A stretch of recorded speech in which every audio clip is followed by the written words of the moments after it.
आता शेतकऱ्यांना पिण्याचं पाणी नाही, जनावरांना चारा नाही, धरणात पाणी नाही, बंधाऱ्यात पाणी नाही, शेततळ्यात पाणी नाही, विहीर कोरड्या पडल्या।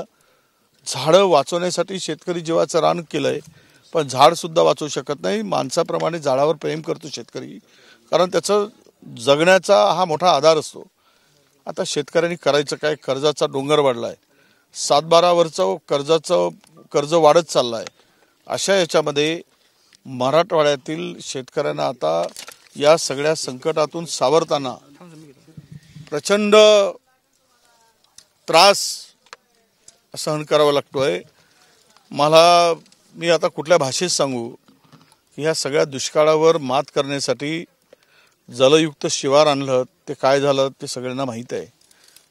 ह्या शेतकऱ्यांना आता पूर्णतः कर्जमाफीशिवाय मला वाटतं की दुसरा कुठलाही पर्याय दिसत नाही। आणि ह्या इतके सगळे आता हे झाड सुकलेलं आहे।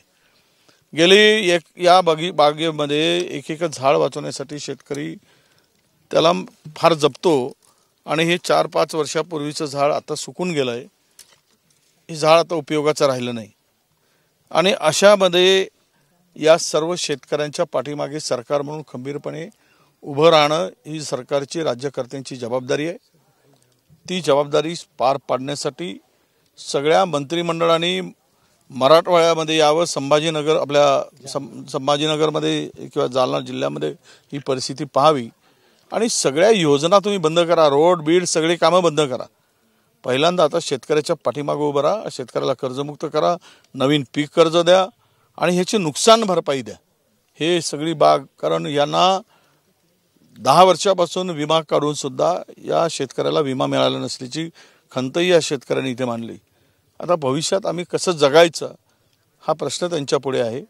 म्हणून सगळ्यामध्ये आता एकच आमचं शासनाला मागणी आहे की सगळे कामं सगळे असतील, काय योजना सुरू असतील त्याला ब्रेक लावा, आणि मराठवाड्यातील शेतकऱ्यांच्या या संकटामध्ये धावून येऊन त्यांना त्वरित मदत करा।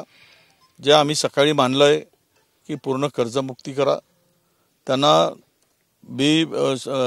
आता खरीपासाठी बियाणं उपलब्ध करून द्या, मोफत बियाणं उपलब्ध करून द्या, वीज बिल माफ करा, आणि या संकटातून पुन्हा शेतकऱ्याला उभं करण्यासाठी याची नुकसान भरपाई शेतकऱ्याला द्या, तरच हा शेतकरी पुन्हा उभा राहू शकेल।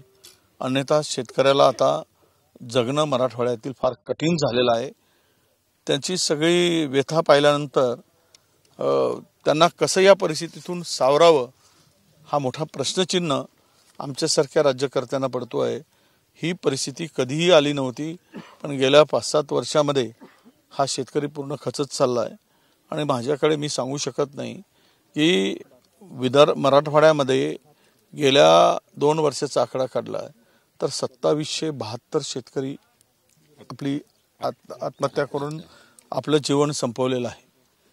2772। मला हे कळत नाही की आमच्या संवेदना इतका का मेल्यात।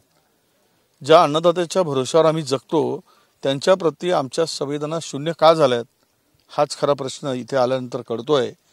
यांच्या वेदना जर आम्हाला समजत नसतील तर आम्ही त्याच्या लायकीचे आहोत का या काम करण्यासाठी सार्वजनिक जीवनात, राजकीय जीवनात, हा प्रश्न आमच्यासारख्याला पडतो। म्हणून सत्ताधारी राज्यकर्त्यांना, शासनाला, मुख्यमंत्र्याला, उपमुख्यमंत्र्याला तुम्ही बाकीची कामं थांबवून यांना मदत करा।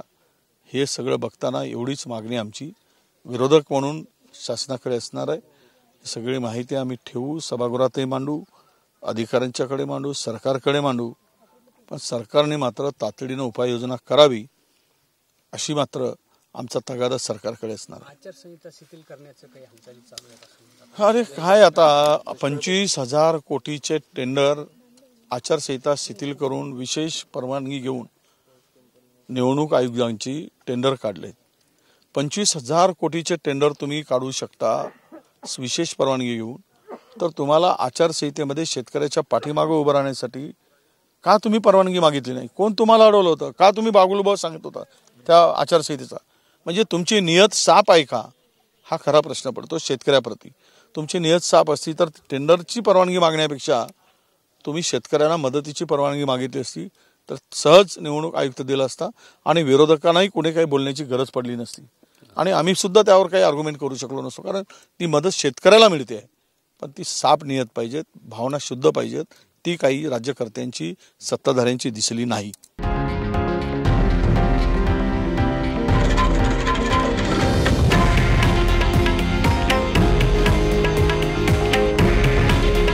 हे आहे देशातील नंबर 1 न्यूज नेटवर्क आणि आपण पाहत आहात TV9 मराठी. काळजी तुमची, हित महाराष्ट्राचं.